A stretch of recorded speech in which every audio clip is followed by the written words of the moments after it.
नाज़रीन ग्रामी, आज हमारी वीडियो का मौजू हाल ही में पेश आने वाले एक इंतहाई अफसोसनाक वाक़े पर मबनी है। एक ऐसा वाक़या जो हर दर्द दिल रखने वाले इंसान के लिए सुनना बेहद तकलीफ दे है। ऐसा जुल्म और ऐसी बर्बरियत जिसकी तारीख में मिसाल नहीं मिलती। एक 9 साल का मासूम बच्चा हमारे माशरे, हमारी हुकूमतों और हमारे इदारों की बेइज्जती की भींट चढ़ गया। अमार फारूक अपने खालिक हकीकी की अदालत में अपने लिए इंसाफ मांगने जा पहुंचा है। नाज़रीन ग्रामी, अमार फारूक कौन है और इसके साथ क्या जुल्म किया गया? 4 माह से जिंदगी और मौत की कश्मकश में रहने वाला मासूम बच्चा अपने वालिद से मिलने की आस दिल में ही लिए जान की बाजी कैसे हार गया और इसके वालिद को इससे क्यों मिलने नहीं दिया गया, आज की इस वीडियो में हम ये पूरा वाक़या आपको तफसील के साथ बताएंगे। मुअज़्ज़िज़ दोस्तों, अमार फारूक दरअसल पीटीआई रहनुमा मियां इबाद फारूक के बेटे थे और इनके वालिद को 9 मई के वाक़यात के हवाले से गिरफ्तार किया गया था। मीडिया रिपोर्ट्स के मुताबिक 9 मई के वाक़यात के सिलसिले में पकड़ धकड़ के दौरान मियां इबाद फारूक को भी इस केस में नामजद किया गया था और पुलिस ने इन्हें इनके घर से इनके बच्चों के सामने जिस वहशियाना अंदाज में गिरफ्तार किया, वो मंजर 9 साला मासूम अमार भुला नहीं सका। बताया जाता है कि वो बच्चा जो अपने वालिद से बहुत ज़्यादा अटैच था, इनके जाते ही बीमार हो गया। शुरू के दिनों में शायद घर वालों को भी इस बात का इतना अंदाज़ा नहीं हुआ कि अम्मार जैसे हसास बच्चे पर इस गिरफ्तारी का कितना बुरा असर पड़ा था। वो शदीद बुखार में तड़प तड़प कर अपने वालिद को याद करता रहा। चंद ही दिनों में बच्चे की हालत इस कदर ख़राब हो गई कि वो खौफ के हाथों डिप्रेशन का शिकार हो गया और अपना जहनी तवाज़ुन खो बैठा। इसके जहन से अपने वालिद की गिरफ्तारी के मनाजिर ना निकल सके। जब आधी रात को इसके वालिद को बावर्दी पुलिस अचानक से उठा कर ले गई। ये खौफ कि उसके वालिद के साथ न जाने क्या हो जाएगा, वो वापस आएंगे भी या नहीं, बच्चा शदीद सदमे की जद में आ गया। इसके बाद बार बार पुलिस के छापों के दौरान इबाद फारूक की वालदा और इनकी बीवी को भी गिरफ्तार कर लिया गया, जिन्हें बाद में छोड़ दिया गया था। लेकिन इबाद फारूक को अभी तक रिहाई नहीं मिल सकी। इस सारी सूरत हाल में बच्चा अमार फारूक, जो कि अपने 4 भाइयों में से दूसरे नंबर पर था, उसने इस वाक़े का बहुत ज़्यादा गहरा असर लिया और डिप्रेशन और एंग्जाइटी के खौफ से शदीद दौरे पड़ने लगे। देखते ही देखते इसकी हालत इस कदर बिगड़ गई कि बावजूद मुसलसल इलाज के ये बच्चा जांबर न हो सका और इस जहाने फ़ानी से कूच कर गया। नाज़रीन ग्रामी, सोशल मीडिया पर अमार की बीमारी के दौरान लाखों पाकिस्तानियों की जानिब से इसके वालिद की रिहाई के हवाले से कैंपेन्स चलाई गई। रियासत से अपील की गई कि बच्चे को इसके वालिद से मिलने दिया जाए ताकि इसकी जान बच जाए। डॉक्टर्स का भी यही कहना था कि बच्चे की जान बच सकती है अगर इसके वालिद से इसे मिलवा दिया जाए। लेकिन बेरहम नाखुदाओं को उस मासूम जान पर ज़रा रहम ना आया, बल्कि इस दौरान इबाद फारूक के घर वालों को मुसलसल ज़दोकोब भी किया जाता रहा। अमार की वालदा और दादी पुलिस के हाथों कई मरतबा रुस्वा हुई, इन्हें भी गिरफ्तार किया गया और इस पूरे ख़ानदान को ट्रॉमेटाइज्ड किया गया, जिसका असर इन सब घर वालों पर हुआ और ख़ास तौर पर इस दरिंदगी का शिकार अमार फारूक बन गया।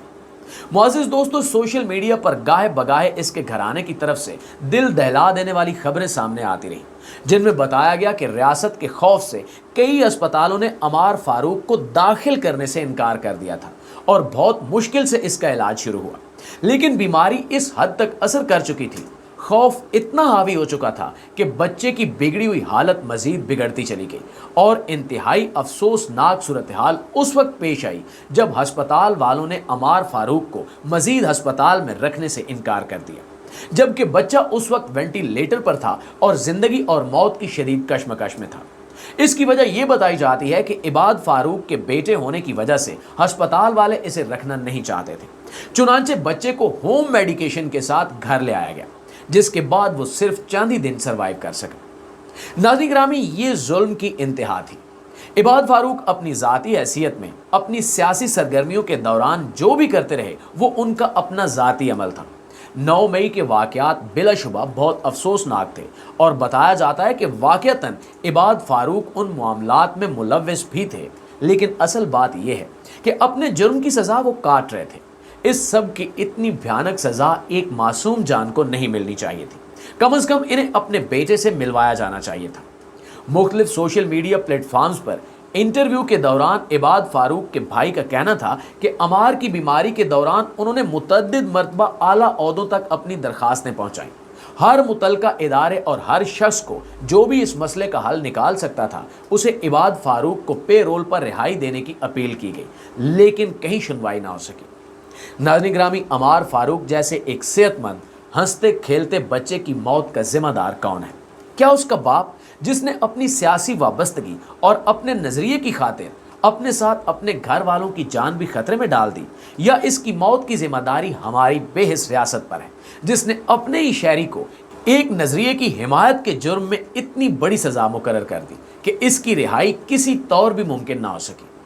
مختلف میڈیا رپورٹ سے یہ بات بھی سامنے آئی ہے کہ اب عمار فاروق کے جنازے پر بھی اس کے باپ کو آنے کی اجازت نہیں مل رہی تھی۔ ان کے بھائی نے ایک انٹرویو میں میڈیا کو بتایا کہ ریاستی اداروں سے اپیل کی گئی ہے کہ وہ انہیں اپنے بیٹے کے جنازے پر آنے کی اجازت دیں، جس کے نتیجے میں پھر سننے میں آیا کہ بالآخر انہیں بہت ہی مختصر وقت کے لیے جنازے پر آنے کی اجازت تو دے دی گئی، لیکن پولیس کی ایک بھاری نفری ان کے ساتھ تھی۔ موقع پر موجود صحافیوں کا کہنا تھا کہ عباد فاروق کے آتے ہی جنازہ گاہ اور اس کے ارد گرد ایک خوف کی فضا محسوس کی جا سکتی تھی۔ لوگوں کو موبائل فونز نکالنے سے روک دیا گیا اور وہاں کسی بھی قسم کی میڈیا کوریج کی اجازت نہیں دی گئی۔ جیسے ہی جنازہ پڑھ لیا گیا، عباد فاروق کو فوراً سے ہی دوبارہ گرفتار کر لیا گیا اور انہیں بیٹے کی تدفین تک دیکھنا نصیب نہ ہو سکی۔ پیارے پاکستانیوں، اس طرز عمل نے تمام دیکھنے والوں کو یہ سوچنے پر مجبور کر دیا کہ کیا میاں عباد فاروق کا جرم اتنا بھیانک تھا؟ کیا کوئی وہ بہت ہی خطرناک قاتل، چور یا ڈاکو ہیں، اس ملک کے غدار ہیں، یا ایک عام پڑھے لکھے پاکستانی شہری جو کہ ایک سیاسی پارٹی کے ساتھ ساتھ اپنے وطن سے بھی دلی وابستگی رکھتے ہیں، جنہوں نے اپنے معصوم بیٹے کی لاش کو پاکستان کے پرچم میں لپیٹ کر سپرد خاک کیا؟ ناظرین گرامی، 9 مئی کے واقعات بھی اپنی جگہ بہت افسوسناک تھے۔ جو ہوا وہ سب نہیں ہونا چاہیے تھا، لیکن یہ بات بھی حقیقت ہے کہ میاں عباد فاروق اور ان جیسے کئی ورکرز جن میں خواتین بھی شامل ہیں، ان کا جرم اتنا بڑا نہیں تھا۔ بلا شبہ یہ واقعات نہایت افسوسناک ہیں اور پاکستان کی تاریخ میں ہمیشہ سیاہ دنوں کے طور پر یاد رکھے جائیں گے۔ اس ننھی سی جان عمار فاروق جسے اپنے والد کے آنے کا بے تابی سے انتظار تھا، اسے خبر بھی نہیں ہوئی کہ اس کے جنازے پر لاکھوں کا مجمع اکٹھا ہو گیا، اور جن کا اس سب کو زیادہ انتظار تھا اس کے والد بھی اس کے پاس موجود تھے، لیکن وہ بچہ اپنی معصوم خواہش کے ساتھ منو مٹی تلے جا سویا۔ اس دنیا میں تو اسے کسی ریاست، کسی ادارے، کسی عدالت نے انصاف نہیں دیا، لیکن امید ہے کہ اس کا ناحق خون کسی نہ کسی کی گردن پر ضرور پڑے گا۔ پیارے ساتھیوں، اس واقعے سے متعلق اپنی قیمتی رائے سے آگاہ کرنا ہرگز مت بھولیے گا۔ انشاءاللہ آپ کی خدمت میں حاضر ہوتے ہیں ایک نئی ویڈیو کے ساتھ۔ تب تک اپنا اور اپنے پیاروں کا ڈھیر سارا خیال رکھیے گا۔ اللہ نگہبان۔